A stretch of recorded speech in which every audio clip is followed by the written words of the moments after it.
What's up, family? Jared the Bossman here. You're tuned into the Bossman Show on AM 1010, AM 1430, 1055 The King. Let the King out at 105theking.com and the Bossman Show at bossmanshow.com. Hit me up on Instagram, The Bossman Show, Twitter at Bossman Show, and Facebook, Bossman Show. It's the Bossman on your radio. Listen to the Bossman Show with your host, JR, Saturdays at 9 a.m. right here on AM 1010, The King. What's up, good people? BetOnline is your number one source for all your betting needs. The latest odds, lines, and matchup reports for baseball, boxing, golf, and more. BetOnline continues to be the fastest and easiest way to place your wagers, including live betting and your favorite casino and card games available to play right from your phone. Head to the website or use your mobile device to sign up today and get in on the action. Remember to use your promo code BELIEVE, BLEAV, for your 50% welcome bonus on your first deposit. BetOnline, where the game starts.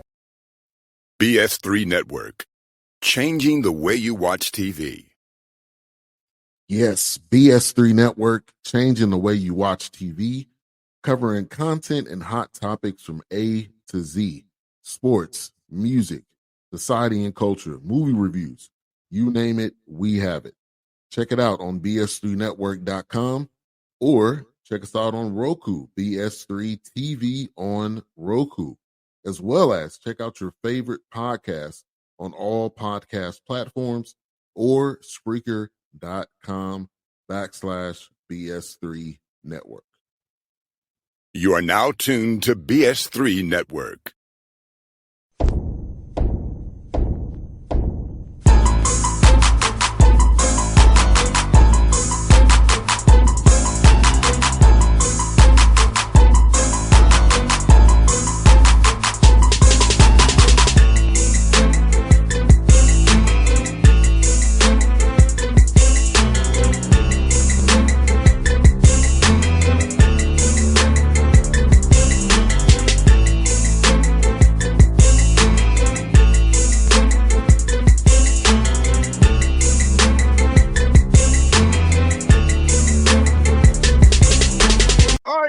Back on the Bossman Show, in front of the show, going to the Minnesota to the St. Thomas Tommies. Coach Johnny Tower been the Bossman Show. See him in his nice office there in the background. Coach Tower, going to talk to you again. Hey, great to see you. Appreciate being back on the show. Last time, 2 years ago, we had just made the jump from D3 to D1. We hadn't played any games yet, so appreciate you having me back on the show. Excited to catch up. Yes, sir. Well, Coach, let me ask you, man, you're going to year 13 at St. Thomas, man. How's it feel being at someone 13 years, knowing the business that you and I both in, where it's so fickle, it's turnover all the time? Yeah, I'm blessed. And really, in some ways, it's year 28. I was an assistant here for 11 years. I played here as an undergrad student. So this is a place, that is home for me, and feel really fortunate. We've been blessed to have so many great kids, have had a lot of success, and really excited about this D3 to D1 journey. In D3, we won a couple national titles, and we made the jump a couple of years ago. Last time we talked, that first year, we ended up starting the same 5 kids in Division I that we had the 6 months earlier in Division III. So it's been just a really exciting time around St. Thomas, but I love coaching here. And like you said, this is a wild business, probably never wilder than now in the NCAA. And so really feel fortunate. And Coach, I'm just curious, as you go to year 3 this transition, what has changed for the program, per se, as you go through this period of transition through these 4 years to become a full D1 member? Yeah, that's a great question. I like to say that the things that didn't change, my office, the gym that I coach in, my 5-minute commute every day, the great kids we get to work with, and literally everything else did, right? So my business card looks the same, my office looks the same, but everything else did, from scheduling to recruiting to how are we competing in the Summit League and the D1 teams that we're playing. I mean, it is a lot of different stuff, but it's also really exciting. There's a reason this has never been done before. And so we're getting this opportunity to sort of chart our own course. So it's been it's been really exciting. Certainly some days are exhausting, but when you just sit back and you look at what we've been able to accomplish, but I also think where we're headed. Second year we won 19 games in our second year Division One, and we were still starting 3 or 4 of our former Division Three players last year. We got a $176 million arena that's going to open in 2 years, and so I think the way we've been able to transition from D3 to D1 at this point gives us a lot of hope. There's a lot of work to do, and a lot of great teams out there. We know that, but we're really proud of our guys and looking forward to the future. Yes, and getting able to compete, because you don't know, Coach. A lot of guys in D3 they can be D1 anyway. So getting to actually be a D3 player and play at D1 and compete with 19 games for you guys, that's valid those young men, and you and your staff are finding young men who can play at any level, who really has to play the game of basketball the right way. Well, you hit it on the head. Certainly there are things, and we know as we continue into Division One, we're going to have to get bigger, stronger, more athletic. Like there have been challenges these first couple of years where we've had to mitigate some of those things. We were probably the worst offensive rebounding team in the country that first year. We never turned the ball over. We took a lot of threes. We played the way we had to play, and our guys embraced that, and they had been used to our winning culture, right? So those 5 guys we started in that first season, I think they had lost a total of 8 games in 3 years in Division Three. So not only were they really good players, but they're tough-minded and they were used to winning. I mean, 2 of them are going overseas to play pro ball this year. One of them, Parker Bjorklund, is a 6th-year senior for us, so he's back now. Was all conference last year, and so I think it's been one of those things that when you're trying to lead a program through it, more than anything, you lean on those core values that got you success in the first place, and that's really what we've done. Is we've relied on guys who love the game, they love each other, and they're really, really competitive. And we've been bringing in some really good young Division I recruits. So when you blend those two, so far the early returns have been good. And Coach, do you feel like with the portal the way it is and NIL the way it is at the higher major level or the mid-major level, that you've been getting the quality high school young man to get in your program and really develop him and build him up in summer league play? It's about being older, yes, but also having some guys in the pipeline to replace those older guys once they graduate and go play overseas. No question, and I think that's part of the process that we're still in. You talked about that 5-year transition period. Last year, we had the freshman of the year in the Summit League, Andrew Rohde. So we had these 4 still returning former Division III players.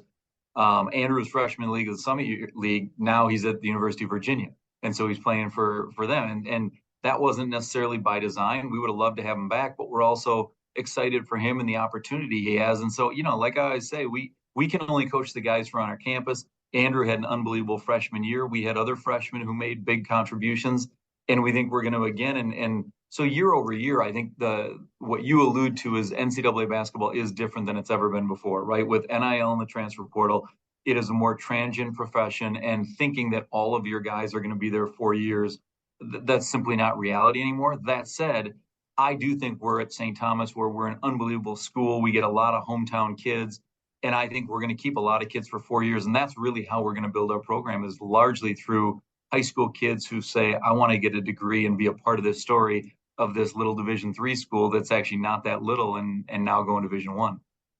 And Coach, also, like you said, Coach, leadership pieces as well. And I know how much you care about, St. Thomas Tommy. You've been there over 28 years.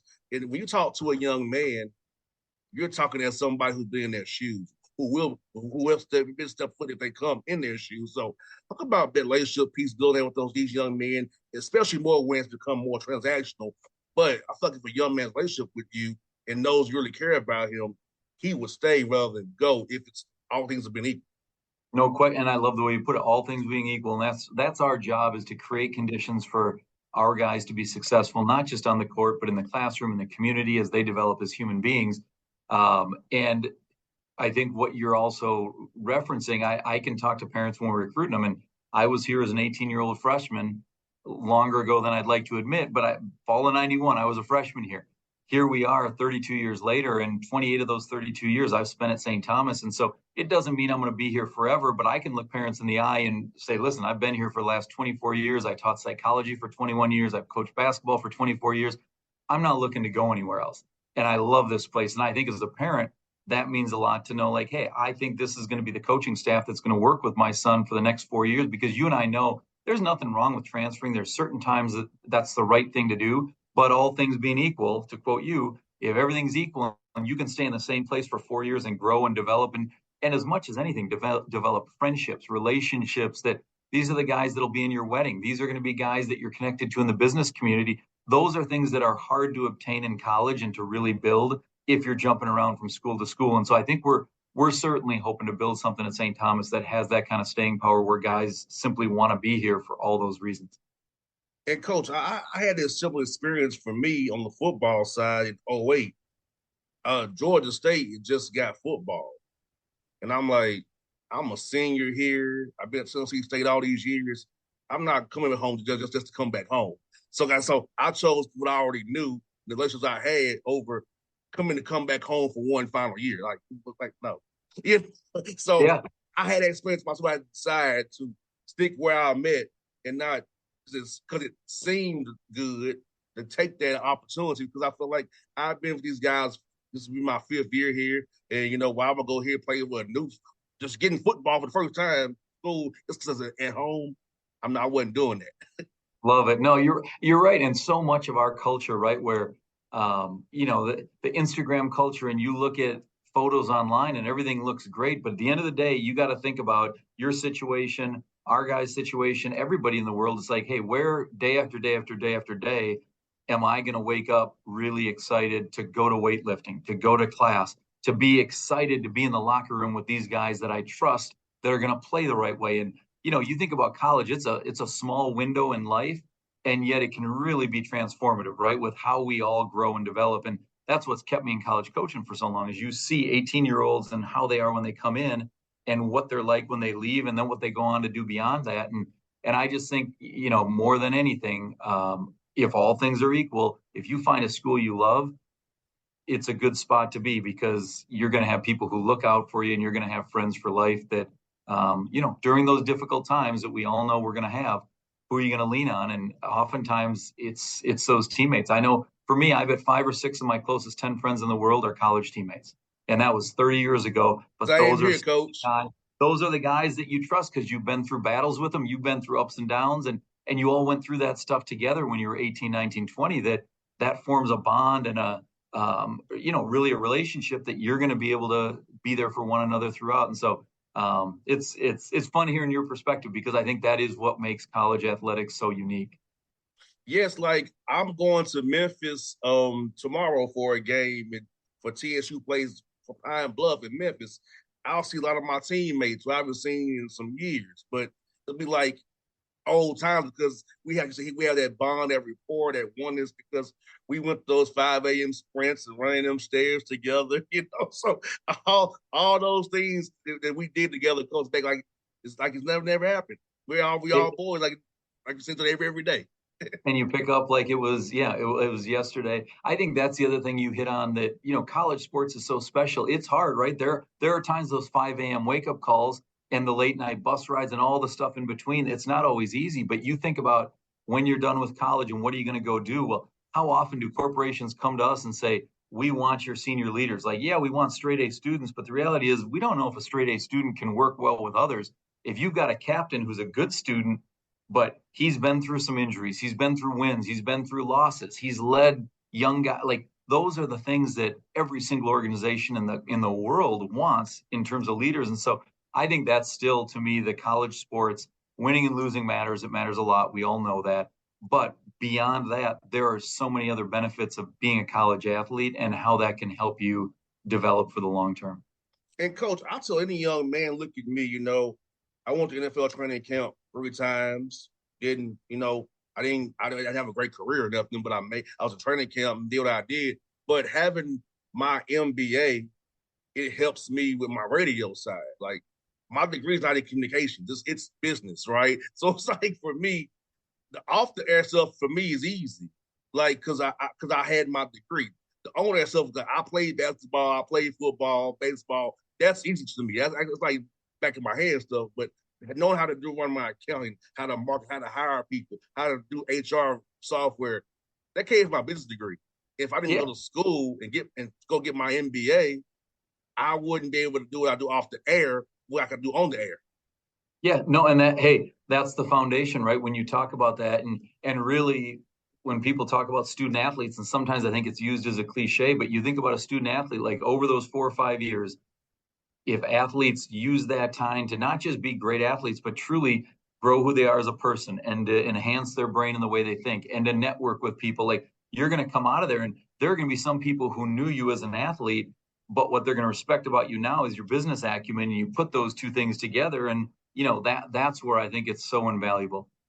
You're right, and Coach, you're so right, because a lot of guys say, I thought you was a wide receiver. I was. Now I'm a radio host. Yes, have my own. So yes, you're right, Coach.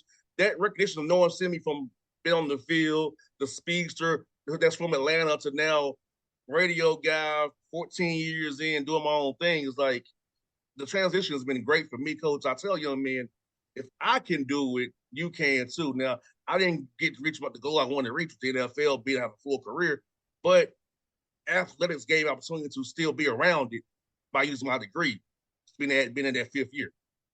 Well, and to your point, we use the analogy, the ball is going to stop bouncing for everybody at some point. So even if somebody goes into the NFL or the NBA, at some point they're going to wake up in their life, look in the mirror, and they're no longer a wide receiver or a point guard, right? Like those days are gone.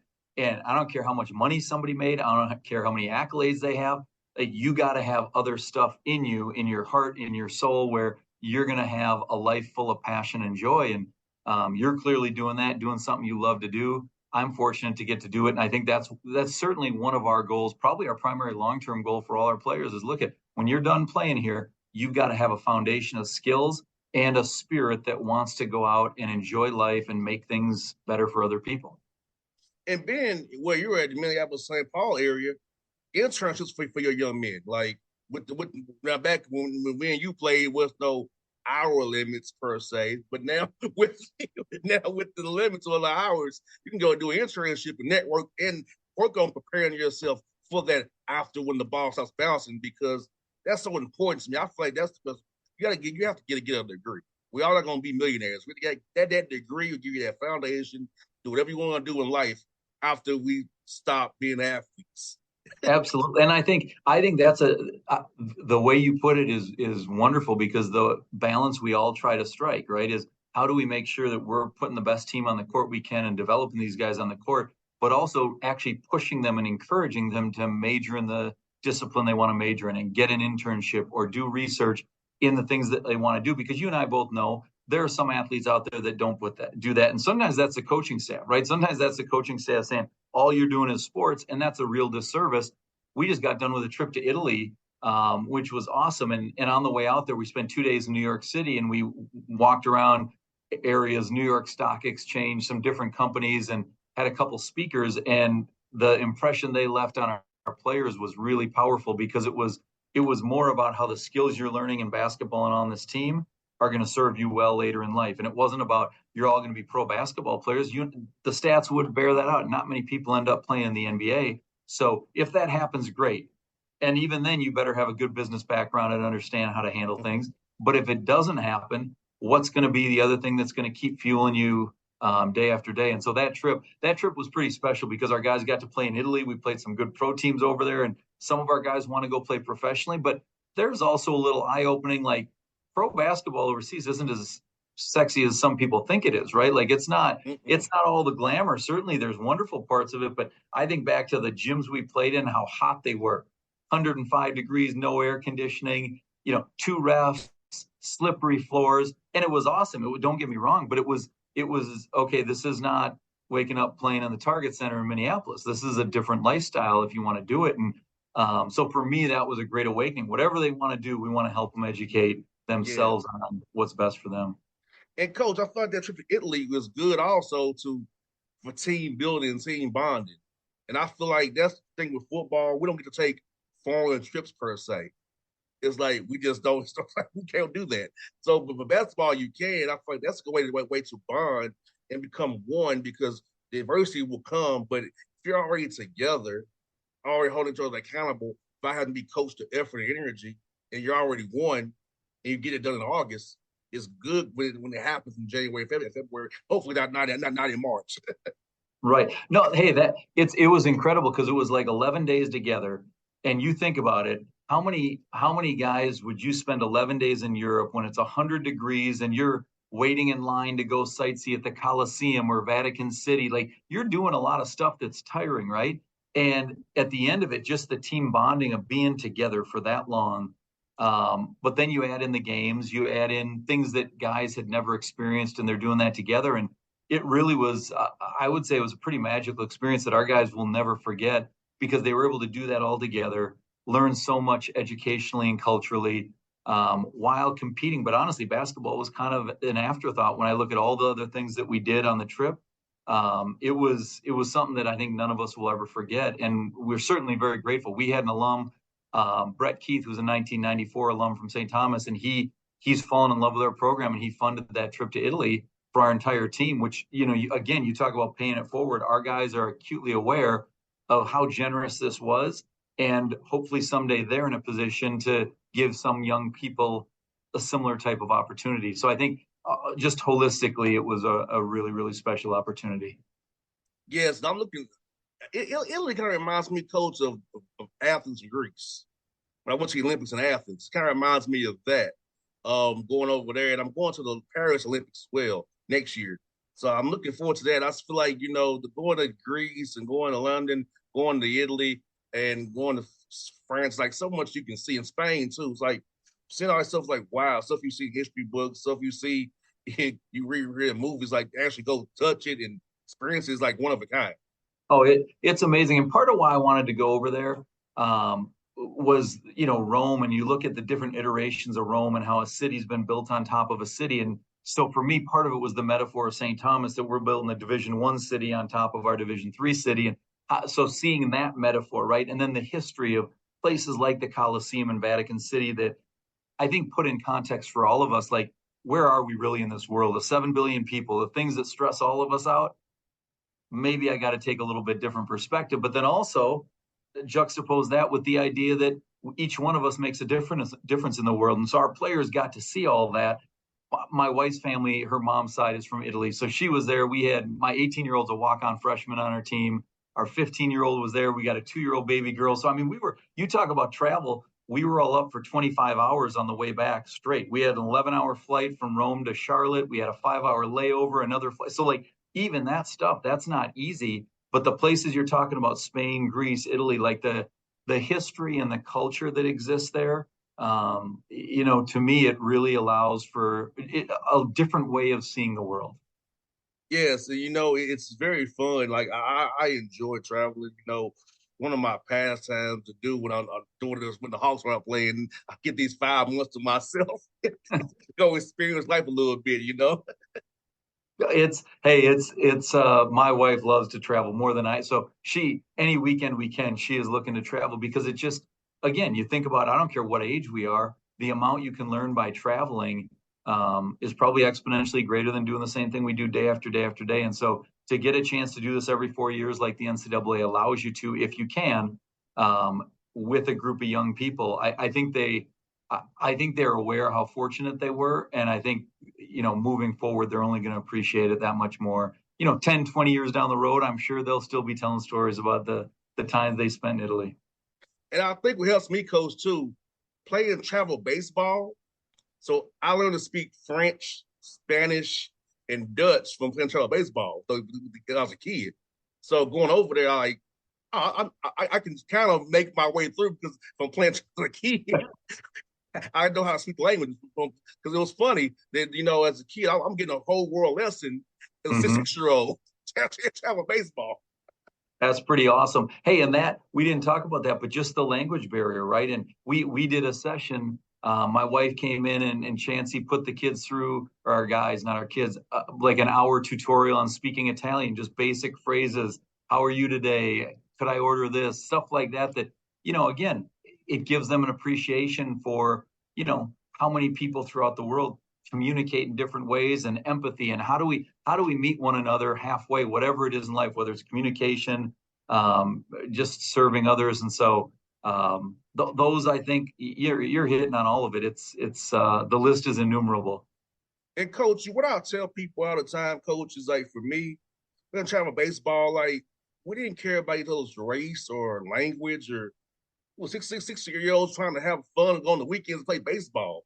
And was there a language barrier between us? Yes, but we figured it out. A 6 year old. Yeah. Hey, there's something about sports that brings people together from all walks of life, all ages.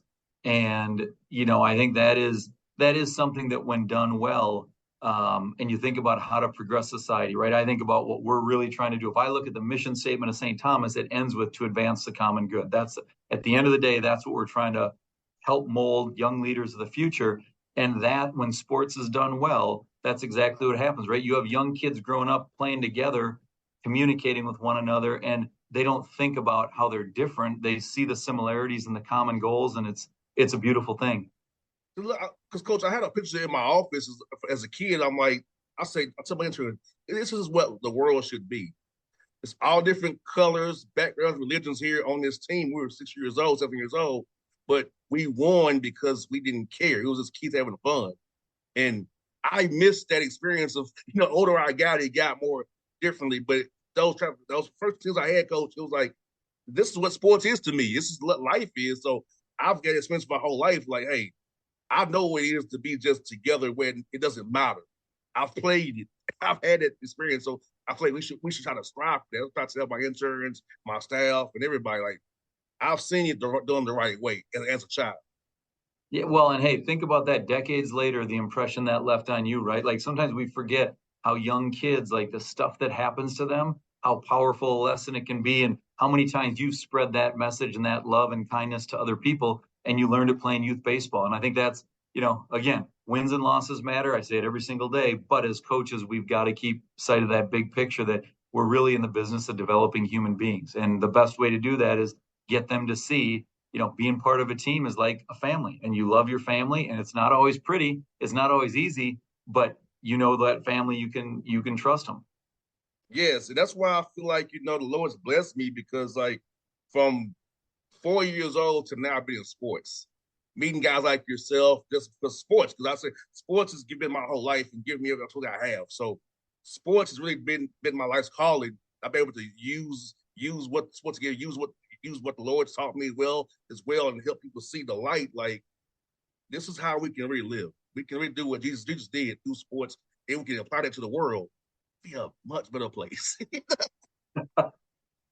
I love it. I love your perspective. It's certainly encouraging, and it's a hopeful way to look at it because you think about pros in college, and that's a small percentage, right? The millions and millions of kids who are playing in parks and rec and all that, if they're learning those lessons the same way you and I did, our world will be in a little bit better place when they all grow up to be adults.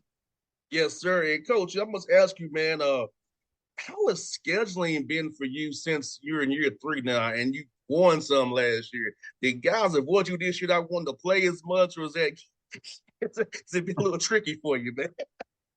I will say this, scheduling has probably been the biggest surprise. Like recruiting is a lot different. Everything's different, but scheduling is probably the most different thing in terms of my expectations. My associate head coach, Mike Maker, who was the head coach at Marist, Division I Marist for a while, and Division III Williams before that, he is on the phone literally every single day working on scheduling. And it's never ending. And so we have our schedule finally for this year, but like Western Illinois left our conference, the Summit League in mid-May unexpectedly. So then we had to go find 2 more games, and it's fun to put a schedule together because I think, we've got a board with 5 or 6 objectives, and those go from where do we have alumni that it's going to be a fun place to play? Where will our kids have a great experience? Where will we have competitive games? Let's stretch ourselves against some Power 5 teams. And so you start doing all that and fitting it. It's like a big Sudoku puzzle though, right? Because you do all that and then you got to find a willing partner on the other end, and you got to find dates that work. And so, like this year we're going to Marquette, which will be a great game. We're an urban Catholic university. Marquette's 5 hours away. Last year we played at Creighton. Both of those were top 10 teams in the country.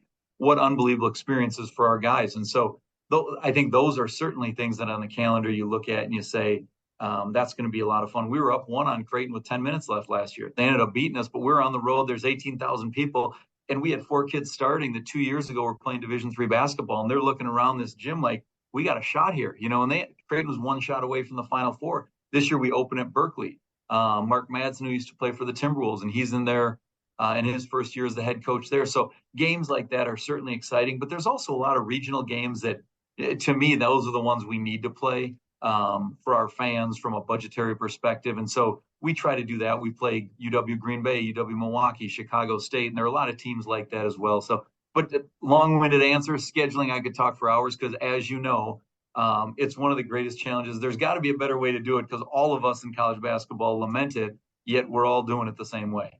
Now, Coach, I won't say who, but I had to help a couple of my friends schedule some games this year by me knowing somebody very, very good. So I had to broker a couple of games this year on the schedule to get them done. I was like, come on, the days work for you, it work for him. Just play them. It's all good. No, you're right. And some things make just perfect sense. But again, we all look at it from our own perspective, right? So I know the games that I'd like to play, and you give me a wish list, and I'll give you the 15 games that I'd love to play for our program. But that doesn't mean those 15 schools want to play St. Thomas for a multitude of reasons. And so that is the other hard part. And then you do it all again the next year. And so, it's a fun challenge to put together a really good schedule, but it's never going to be perfect, right? Like when you look at it, you're always going to say, well, I wish this, but it's really complicated. And some of my friends in the NAIA asked me, can I get some D1 games? I'm like, I don't think they want to play you because you look too good in NAIA level. What up, can you get beat by you? Well, when we were in Division III, we would try to get exhibition games with Division I, and that's the other reality, though, right? Like games have to work for people. So there are some games where it might make sense on paper, but there's not much for one team to gain, right? And you and I both understand that, where it's like, yeah, probably the game should be played, but you can understand why one school doesn't want to play it. And so, I think those are just conversations you keep having because they're. I know for our program, there's 4 or 5 games that we should play just about every year, but it would take a lot for those to happen. And I'm sure some people feel the same way about us. And so, you rely on relationships a lot. And also, at the end of the day, I do think, you got to play good teams and beat good teams, and at-large bids, the way even the net rankings go, there are fewer at-large bids for non-Power 5, Big East, Power 6 teams than ever before. And so there is also an element of like, let's go balance winning some games and challenging ourselves and providing our student athletes great experiences in locations that our alums are either very present or they're going to want to travel to. And you can't do those with every game, but like Marquette and Creighton, those are 2 examples for us that are unbelievable because we have a ton of alums in Milwaukee, Chicago area, and it's an easy trip for our fans to make. And Marquette, I just saw they ranked 2nd in the country. So hopefully Shock will be nice to us that night. Hopefully he will, Coach. Well, Coach, I'm going to talk to you again. It's been 2 years too long, Coach. I promise we'll do this more often. I promise you, Coach. So I missed that. We had a great chat last time as well, Coach. But I promise you, it won't be 2 years this time, Coach. I promise. Hey, appreciate you very much. It was fun to catch up. Thank you. Inside, Coach. You be safe, but I'll see you soon, man. All right. Roll Toms. BS3 Network. Changing the way you watch TV. Yes, BS3 Network, changing the way you watch TV, covering content and hot topics from A to Z, sports, music, society and culture, movie reviews, you name it, we have it. Check it out on bs3network.com or check us out on Roku, BS3 TV on Roku, as well as check out your favorite podcast on all podcast platforms or Spreaker.com/BS3 Network. You are now tuned to BS3 Network. What's up, good people? Bet Online is your #1 source for all your betting needs. The latest odds, lines, and matchup reports for baseball, boxing, golf, and more. Bet Online continues to be the fastest and easiest way to place your wagers, including live betting and your favorite casino and card games available to play right from your phone. Head to the website or use your mobile device to sign up today and get in on the action. Remember to use your promo code BELIEVE, BLEAV, for your 50% welcome bonus on your first deposit. Bet Online, when the game starts. What's up, family? Jared the Boss Man here. You're tuned into the Bossman Show on AM 1010, AM 1430, 1055 The King. Check The King out at 105theking.com and the Bossman Show at bossmanshow.com. Hit me up on Instagram, The Bossman Show, Twitter at Bossman Show, and Facebook, Bossman Show. It's the Bossman on your radio. Listen to the Bossman Show with your host, JR, Saturdays at 9 a.m. right here on AM 1010, The King.